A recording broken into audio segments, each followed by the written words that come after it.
माननीय अजितदादा पवार यांचा मृत्यू हा अपघाती नसून त्याच्यात घातपाताची शक्यता आहे। या संदर्भात आमदार रोहितदादा पवार यांनी व्यक्त केलेली प्रत्येक शंका जणू काही खरी ठरू लागली आहे असं चित्र आता निर्माण झालंय।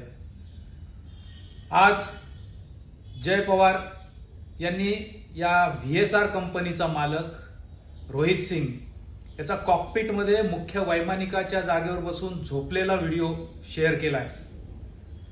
त्याला अटकेची मागणी केली। आमची ही राष्ट्रवादी काँग्रेस शरदचंद्र पवार पक्षातर्फे मागणी अशी आहे की केवळ रोहित सिंगच नाही तर व्हीएसआरचा मालक त्याचे वडील त्या सिंगलाही तातडीने राज्य सरकारने चौकशी एजन्सीजने अटक केली पाहिजे। या तपासाचे धागेदोरे तोच देऊ शकतो।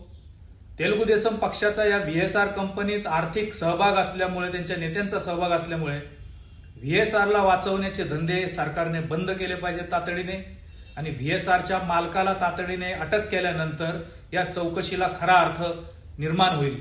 आमची मागणी आहे व्हीएसआरच्या या दोन्ही पितापुत्र मालकाला तातडीने अटक केली पाहिजे। मुख्यमंत्र्यांनी यात लक्ष घालावं अशी आमची कळकळीची विनंती आहे।